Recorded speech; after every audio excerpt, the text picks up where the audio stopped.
십자가는 계속해서 말씀드리지만 이 세상과 우주에서 가장 보배롭고 가장 거룩하고 가장 아름답고 가장 은혜로운 것이다. 누누이 말씀을 드렸어요. 그런데 내가 문제입니다. 내가. 십자가는 분명히 그래요. 근데 그 십자가를 신앙한다는 내가 문제예요. 전라도식으로 표현하면 뭐라 그래요? 나가 문제요. 나가 문제인 거죠. 십자가는 보배로운데 나가 보배롭지 못하고, 십자가는 거룩한데 나가 거룩하지 못하고, 십자가는 아름다운데 나가 아름답지 못하고, 십자가는 은혜로운데 나가 은혜롭지 못하다 하는 게, 그게 바로 오늘 우리의 문제라는 거죠. 그래서 지난 주일까지 5번이나 또 오늘 아침에도 그렇고 계속해서 십자가와 나라고 하는 이 상반되고 모순된 주제를 가지고 계속해서 말씀을 드리는 거예요. 더 하고 싶은 얘기가 사실은 더 많아요. 이제 이번 주 금요일까지만 십자가와 나, 제가 계속해서 묵상하게 된 이 주제들에 대한 말씀을 전하게 되리라 보여집니다. 오늘은 변화된 모습으로라는 말씀을 가지고 헌신하고자 하는 우리 안수집사회, 헌신하고자 하는 안수집사회만 아니라 우리 온 교인들이 정말 하나님 앞에 헌신하려고 하면 우리가 어떤 모습으로 십자가 앞에 변화되어야 하느냐. 십자가는 분명 변화시키는 십자가거든요. 나를 변화시킨단 말이에요. 여러분 오늘도 본문에 보시면 내 또는 나라고 하는 표현이 20절에서만 6번이 나와요. 나라고 하는 말이 2번 나오고 내라고 하는 말이 4번 나와요. 21절에서도 또 한 번 내가 하나님의 은혜를 패하지 아니한다라는 말까지 한 번 더 언급이 되어집니다. 여러분 이 세상의 모든 문제는 나라고 하는 이 못된 존재에서 비롯되어지는 거예요. 가정의 문제도, 나라의 문제도, 교회의 문제도 아침에도 말씀드렸지만 이기적이고 거짓되고 탐욕적인 이 나라고 하는 존재에서 비롯되어진다는 거예요. 그런데 십자가는 나라고 하는 이 자아를 끊임없이 변화시키는 발전소인 거예요. 발전소. 십자가 안에 제대로 들어가기만 하면 이 십자가의 용광로 안에서는 반드시 내가 변한다라고 하는 거예요. 우리는 제대로 된 헌신을 하기 위해서 이 십자가 앞에서, 십자가 안에서 변화되어야 합니다. 그럼 도대체 뭐가 변화되어야 하느냐? 첫 번째 꼽을 수 있는 것은 열등의식의 변화예요. 저는 다른 사람들 중에서 전 임집사님이 나온 게 너무 놀라웠어요. 전 임집사님이 내성적이라고 알고 있거든요. 사실은 나온다고 그러면은 외향적인 성격의 이집사님이 나와야지. 근데 제가 잘못 본 것 같아요. 이집사님이 내성적이었던 모양이에요. 근데 제일 내성적인 줄 알았던 임집사님이 나왔어요. 근데 아무도 호응을 안 해. 저 같으면 안 나와요, 그 다음에. 그런데도 찬양이 감동을 주니까, 찬양이 감동을 주니까, 난 예수가 좋다오. 너무너무 좋다오. 그 마음 때문에 아마 웃으며 나오시는 것이 아닌가. 문제는 우리가 처음 변화되어야 할 가장 중요한 존재는 열등의식에 가득 차 있는 나의 변화가 필요하다는 거예요. 나는 할 수 없다, 못한다, 하지 말자, 포기하자. 수많은 사람들이 자아에 대한 열등의식을 가지고 삽니다. 세상에 보면 얼마나 많은 열등감들이 우리 남자와 여자들을 꼭 누르는지 몰라요. 남편의 구박을 받으며 한숨 지으며 살아가는 아낙네들이 많이 있어요. 아주 적은 월 수입으로 수준 이하의 생활을 해나가는 품꾼들이 많이 있습니다. 우리는 몇십 평 집에서 편안하게 사는 때 한평 남짓의 판잣집 쪽방에서 또는 지하도 한 구석에서 죽지 못해 살아가는 노숙자들이 많이 있습니다. 이 향락 사회의 어두운 그늘 속에서 향락의 도구로 사용되어 살아가는 여자분들이 많이 있습니다. 이분들처럼 짓눌려서 찌들려서 살아가는 동안에 이들은 자신에 대한 열등의식을 가지게 된다는 거예요. 자신에 대한 자학의 태도를 가지게 된다는 거예요. 아무도 자기를 생각해 주거나 도움의 손길을 펴지 않고 모두들 자기를 하나의 도구로, 하나의 노동력으로, 하나의 놀이개로, 하나의 동물처럼 그렇게 취급을 하는 것을 바라볼 때 이들은 모두 극도의 열등감에 사로잡혀 세상을 반항하고 자기를 자학하며 살아가고 있다는 거예요. 물론 제가 예를 들었던 분들은 가장 강한 열등감에 사로잡힐 수밖에 없는 환경적 요인을 가진 사람들이에요. 그런데 십자가는요, 그런 열등의식에 사로잡혀 있는 사람들에게 인간의 가치와 존엄성을 일깨워 준다는 사실입니다. 삶의 용기와 의욕을 공급해 준다는 거예요. 십자가의 주님의 죽음이 나를 위해서 누군가가 대신 죽어진 이 대속의 죽음이기 때문에 그런 점에서 십자가는 열등감 속에, 좌절감 속에 빠져있는 우리의 믿음의 용기를 불어일으킨다는 거예요. 거듭 말씀드렸던 그 마가복음 10장 45절에 예수님께서 자기 목숨을 많은 사람의 대속물로 주셨다. 고린도후서 5장 15절에 저가 모든 사람을 대신하여 죽으셨다. 그 모든 사람, 그 많은 사람들 속에 내가 있다니까요. 난 아무것도 할 수 없을 거라고 생각하고 아무도 나를 돌아보지 않을 거라고 생각하는 나를 바라보시는 주님의 눈동자가 그 십자가 위에 여전히 놓여져 있다니까요. 1972년 10월에 폴란드 아우슈비츠 수용소에 15만 명이나 되는 유럽 사람들이 모여서 어떤 한 사람을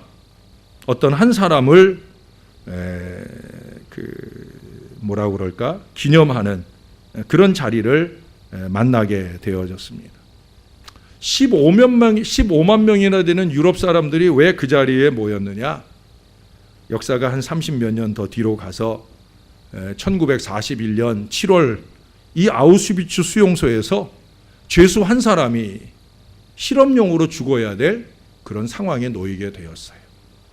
가조우니 체크라고 하는 이 폴란드 출신의 이 유대인은 이제 그의 이름이 번호가 호명되었겠죠.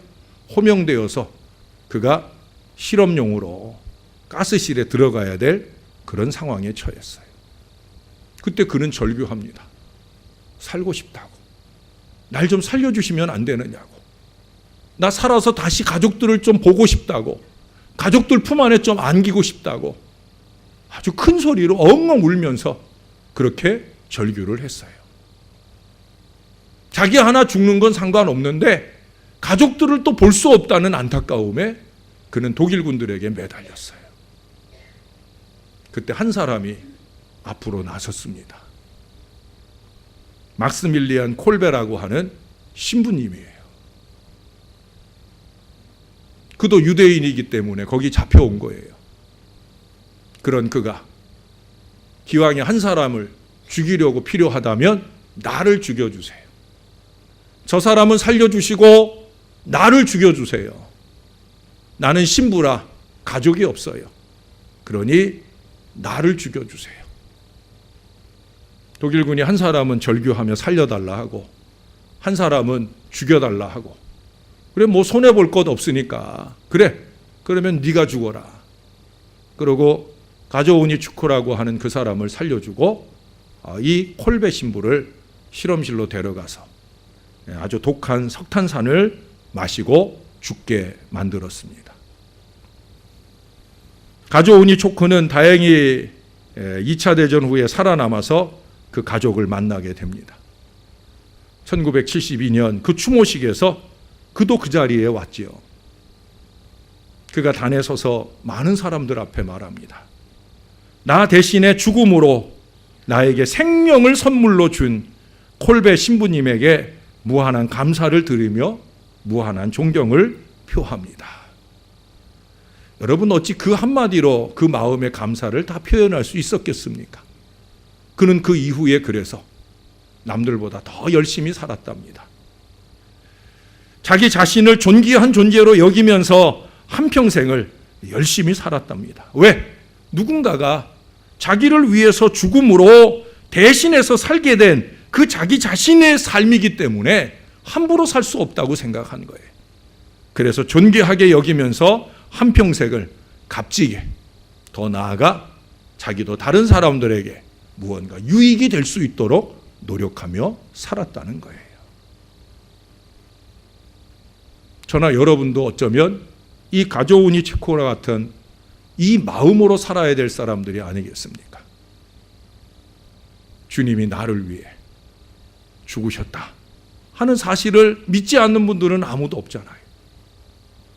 그런 점에서 우리는 우리 가운데 찾아드는 모든 열등감, 할 수 없다, 하지 못한다, 이 마음으로 살면 안 되는 거예요. 왜? 나를 살게 하시려고, 내 안에 임마누엘로 함께 하시면서 내게 능력 주시는 자 안에서 내가 모든 것을 할 수 있다, 이 마음으로 살게 하시려고 주님이 우리 위해 죽으셨잖아요. 이 믿음을 가지고 우리 안수 집사회나 우리 모든 교인들이 할 수 있다, 하면 된다, 해보자. 열등의식의 자아가 변화되어야 될 줄로 믿습니다. 여러분, 영등포역 그 인근이 어떤 곳인지 잘 아시죠? 지금은 그래도 많이 정비됐다 해도 여전히 거기에 빈민들이 살고 또 사창가가 있어서, 예? 그래서 율랑 여성들이 살고 또 그들 위에 굴림에서 포주나 또는 폭력배나 이런 사람들이 사는 곳이에요. 그런데 그 역전 영등포역 오른쪽으로, 우리가 영등포역을 바라볼 때 오른쪽으로 역전 파출소가 있고 그 안쪽으로 그런 부류들이 모여 사는 곳이 있는데 그 안에 있는 교회가 있어요. 벌써 30년 이상 세월 그곳에 세워진 교회가 있어요. 이름하여 광야교회예요. 광야 같은 그 세상에 임명희 목사님이란 분이 그곳에 교회를 세우고 그 지역을 섬기고 계셔요. 자신들을 자학하고 난폭하고 무질서하고 부도덕하게 살아가는 그 지역의 불량배들, 노숙자들, 율랑녀들, 포주들, 그들을 30년 동안 깊은 애정과 인내를 품고 그들에게 한편으로는 사랑을 베풀고 한편으로는 엄격한 훈련을 베풀면서 목회하시는 분이 계셔요. 그 결과 수많은 사람들이 변화를 받았어요. 술만 먹으면 막 옷을 홀딱홀딱 벗어버리고 난동을 부리던 포주들이나 불량배들이나 주정뱅이들이 지금은 정신이 온전한 사람들로 변해서 그 교회에서 집사가 되고 권사가 되는 그런 놀라운 변화의 역사가 일어났더라는 거예요. 그들 속에 일어난 가장 큰 변화는 자기 자신들을 쓰레기로 보고 있지 않다는 거예요. 스스로를 존귀한 존재로 보고 있다는 거예요. 누군가의 관심과 사랑을 받을 때 그 자아가 놀랍게 변화되는 역사, 그것이 임명희 목사님 한 분의 마음으로만 되겠습니까? 주님이 그들의 마음을 만지시기에 일어난 변화인 줄로 믿습니다. 그들이 만나는 주님이나 저나 여러분이 만나는 주님이 다르지 않잖아요. 우리가 전혀 열등감 속에 살 이유가 하나도 없다는 거예요. 스스로를 쓸모없는 사람처럼 내팽개칠 이유가 하나도 없다는 거예요. 쓸모없는 내 한 영혼을 천하보다 귀하게 여기시고 나를 위해 나 대신에 하나님의 아들이 대신 죽은 그 대속의 죽음이기 때문에 우리는 그 죽음을 생각할 때마다 믿음의 용기를 불러 일으켜야 된다는 거예요. 이게 정말 사실일까?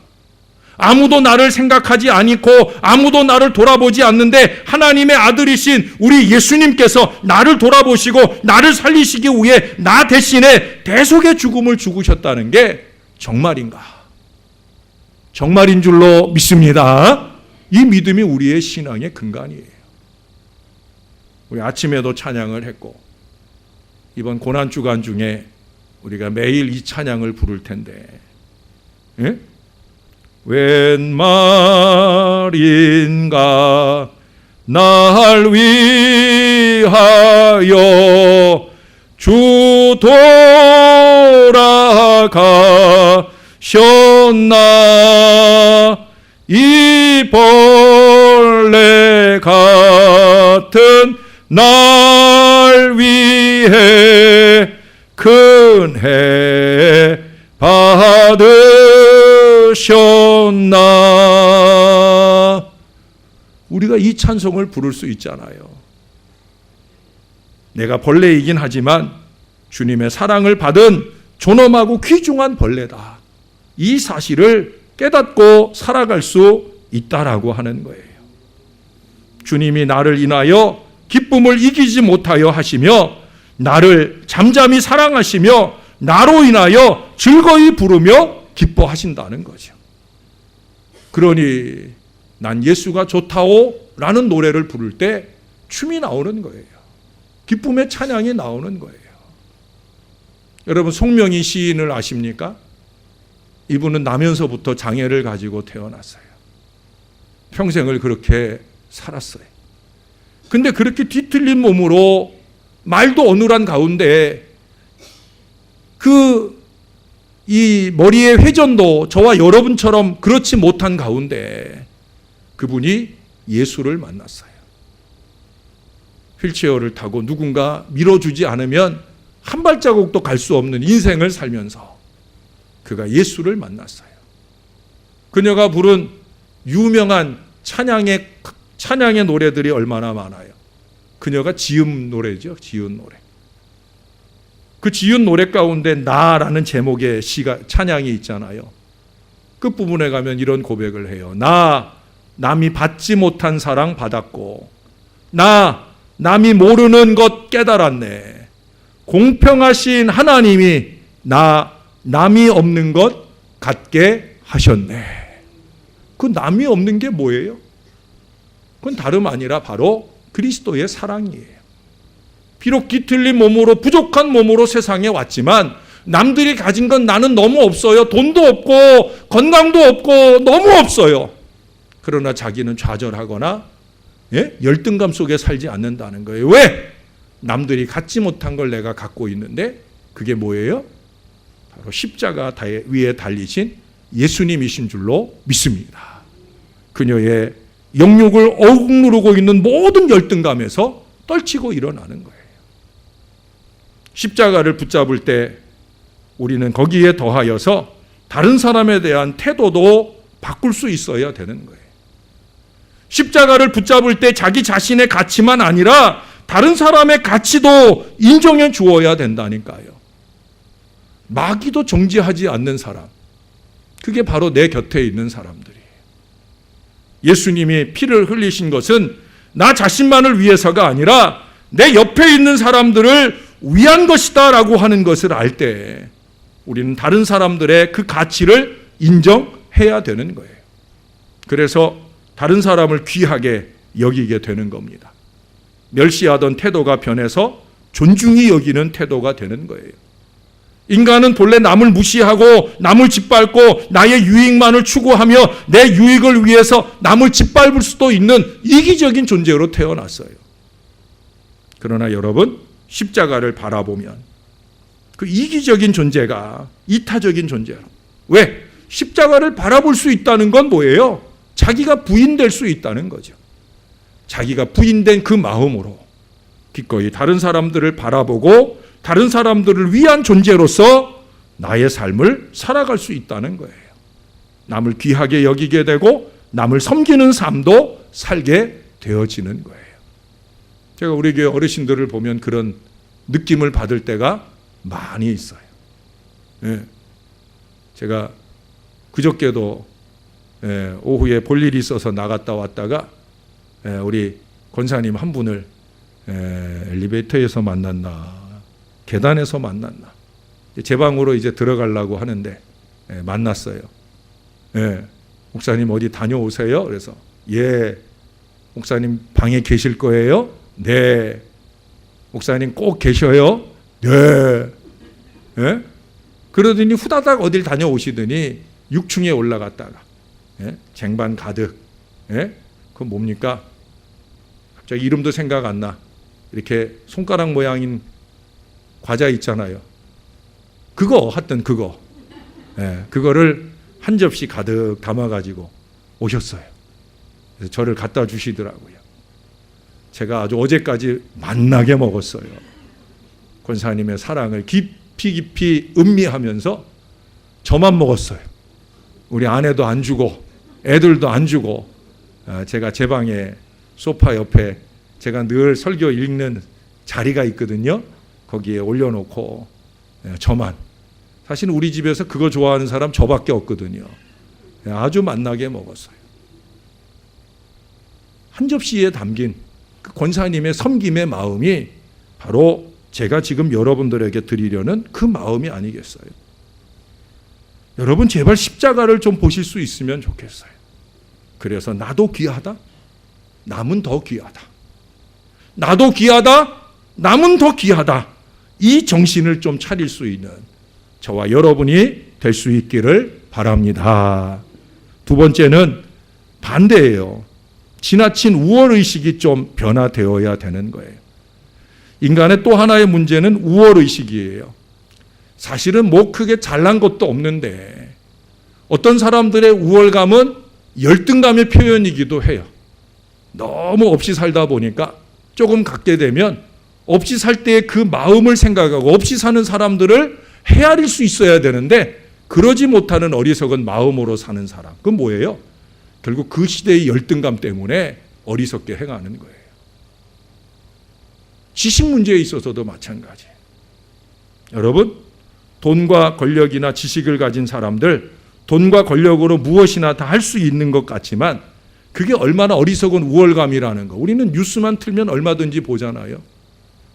그들이 자랑으로 여겼던 그 돈이, 그들이 자랑으로 여겼던 그 권력이 얼마나 그들을 추악하게 만들고 얼마나 그들을 부끄럽게 만듭니까?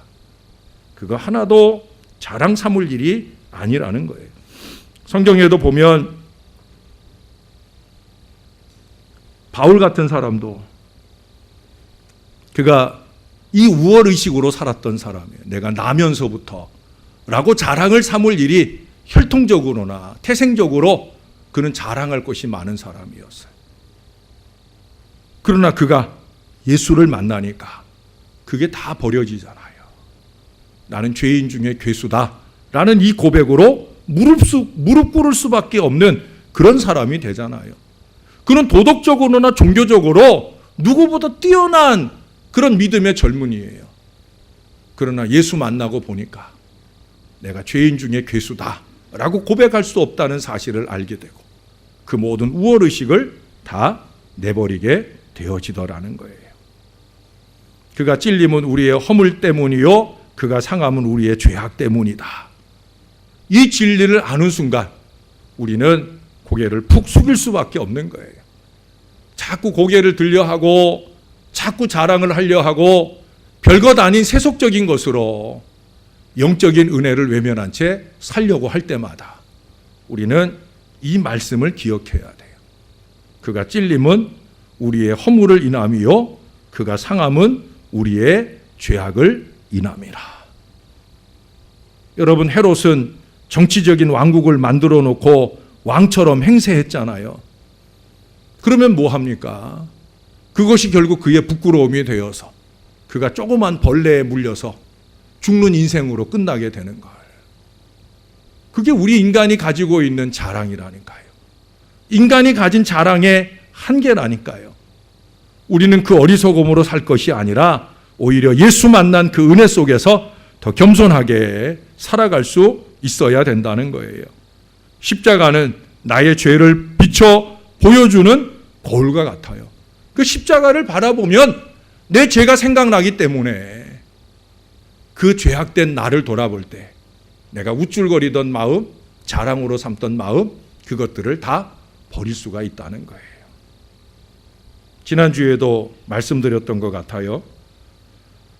우리 예수님의 그 머리에 가시관, 이 가시관,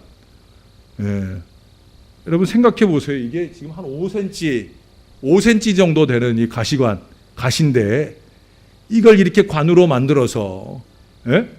여기는 지금 가시가 하나도 없는데, 별로 없는데 이걸 관으로 만들어서 이 머리에다가 꾹 눌러 씌웠다라고 생각을 해보세요. 이 머리 가득 피가 나면서 이 온 얼굴이 다 피로 얼룩져 있을 거 아니에요. 우리가 그런 것들을 바라볼 때 바로 우리가 하지 말아야 할 생각과 술수로 지은 내 죄 때문이다.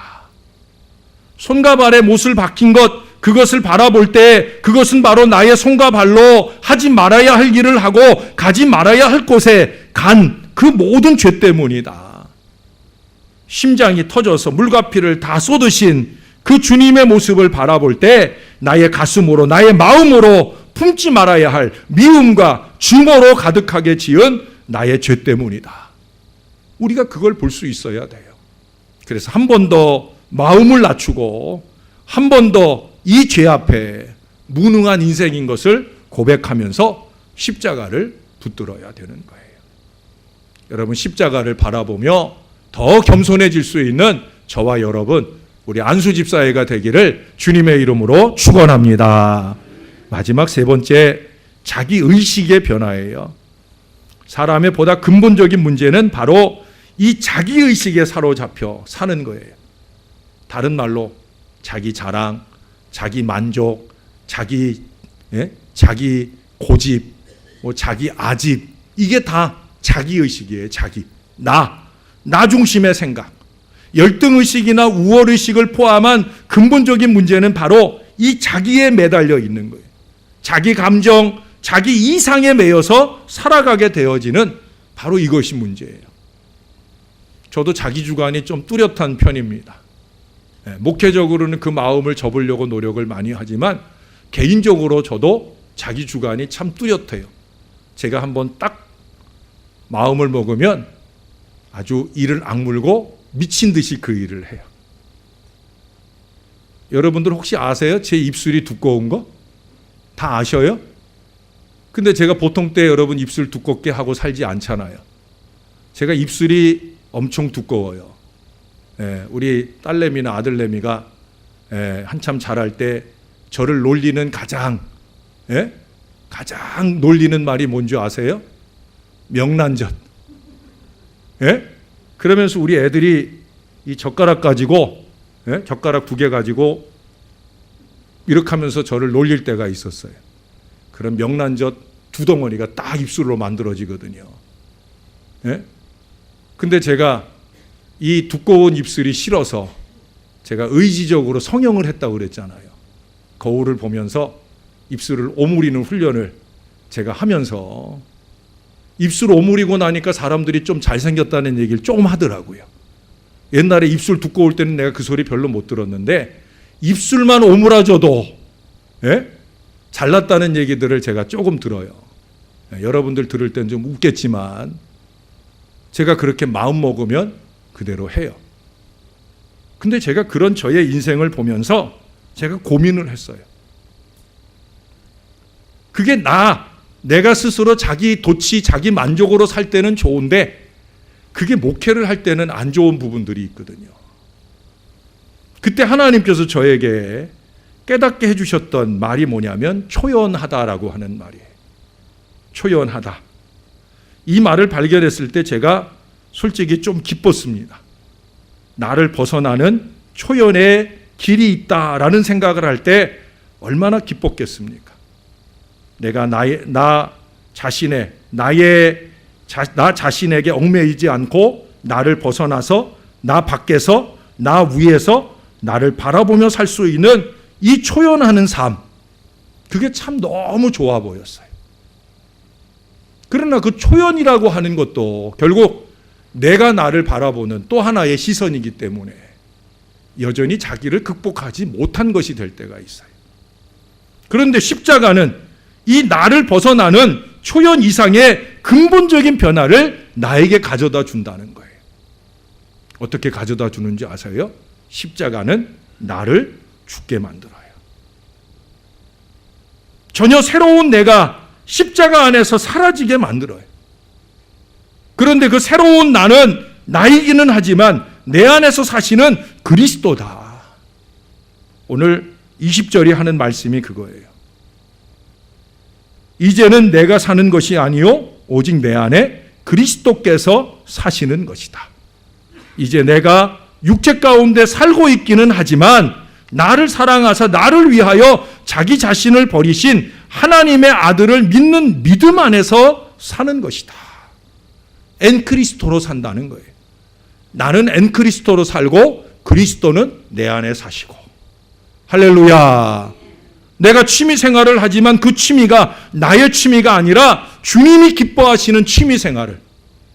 내가 전에는 볼링 치는 걸 좋아하고 다른 놀이하는 걸 좋아하지만 지금은 그 시간보다 찬양을 듣는 걸 좋아하고 교인들을 위해 기도하는 걸 좋아하고 또는 말씀을 상고하고 설교 준비하는 걸 좋아하고 이런 변화들이 목사이기 때문에만 갖는 변화가 아니에요. 그리스도께서 내 안에 사시는 이 지배의 역사가 일어날 때 이루어지는 비결이라는 거예요. 심장 이식 수술이 이루어졌고 뇌 이식 수술이 이루어졌고 손발 이식 수술이 이루어진 사람으로 사라지게 되는 것. 어떻게 그게 가능해요? 내가 그리스도와 함께 십자가에 못 박혔나니 그런즉 이제는 내가 산 것이 아니라 오직 내 안에 그리스도께서 사시는 것이다. 내가 예수 그리스도의 심장으로 너희 무리를 어떻게 사모하는지 하나님이 내 증인이시다. 바울이 빌립보서 1장 8절에서 한 이 고백이 저의 고백이 되기를 원하는 간절함 속에 살 수 있게 되더라고요. 여러분, 이것을 저는 교환의 신비라고 말씀드리고 싶어요. 성경은 한 몸의 신비라고 오늘 우리에게 보여줍니다. 한 몸의 신비. 내가 사는 것이 아니라 내가 그리스도와 함께 살게 되는 한 몸의 신비. 그것이 바로 신앙의 신비입니다. 주님의 심장을 가지고 살게 하고 주님의 마음을 가지고 살게 하고 주님의 눈물을 가지고 살게 하고 주님의 사랑을 가지고 살게 하고 주님의 손과 발을 가지고 살게 되어지는 이 놀라운 교환, 놀라운 연합, 놀라운 일치, 이 은혜가 저와 여러분에게 있어야 된다는 거예요. 다른 많은 변화도 중요하지만 정말 중요한 근본적인 변화는 이것입니다. 놀라운 의식의 변화가 일어나고 존재의 변화가 일어나면서 나는 죽어지고 내 안에 그리스도께서 사시는 놀라운 은혜가 나타나게 되어질 줄로 믿습니다. 사랑하는 여러분, 우리 안수 집사 여러분, 우리 신앙 안에서 만났잖아요. 다른 거 아니고 우리는 신앙 때문에 만난 사람들이에요. 우리가 친목단체로 모인 것도 아니고, 우리가 누구 옳다, 누구 틀리다, 정치 집단으로 모인 것도 아니고, 우리는 신앙 때문에 모인 거예요. 하나님 사랑해서 십자가 앞에 모여온 사람들이에요. 그러면 이 십자가가 보여주는 변화의 역사가 우리에게 일어나야 된다니까요. 저에게도 더 일어나야 되고 여러분들에게도 일어나야 돼요. 혹시라도 할 수 없다라는 열등감 속에 살고 있다면 그 열등의 의식이 변화되어야 되고, 혹시 별로 잘나지도 않았는데 잘난 우월감 속에 사는 어리석음이 우리들에게 있다고 하면 그런 거 다 내려놓고 나귀 새끼 타고 들어오신 예수님처럼 더 겸손해질 수 있는 변화의 역사가 일어나야 되고, 무엇보다 나 중심, 가장 문제가 많은 나 중심의 이 어리석은 사고를 내던져 버리고 내 안에 그리스도께서 사시는 이 놀라운 은혜로 살아내는 저와 여러분들이 되어야 될 것입니다. 이제 인간적인 생각, 세상적인 생각으로 추하고 부끄럽게 살 것이 아니라 좀 더 숭고한 신앙의 의식으로 살아갈 수 있는 그런 저와 여러분이 되었으면 좋겠습니다. 우리 안수 집사님들을 중심으로 우리 온 교인들이 저하고 함께 고백을 한번 하는 것으로 말씀을 마치겠습니다. 이제는 내가 산 것이 아니요 오직 내 안에 그리스도께서 사신 것이라. 할렐루야. 기도하겠습니다. 아버지, 내 안에 사시옵소서. 저희들은 주님 안에 살겠사오니 주님은 우리 안에 사시옵소서. 그렇게 주님과 연합된 건강한 믿음의 인생을 잘 살아가는 우리 안수집사회가 되게 하시고 또는 온 교인들이 되게 하시고 무엇보다 이 부족한 종이 되게 하셔서 주의 큰 기쁨을 이루는 신앙의 공동체 되도록 역사해 주시옵소서. 주님 안에 내가 변하고 내가 변하여 가정과 교회와 나라와 민족을 변화시키는 건강한 신앙의 역사가 우리 안에 일어나게 도와 주시옵소서. 예수님의 이름으로 기도합니다. 아멘.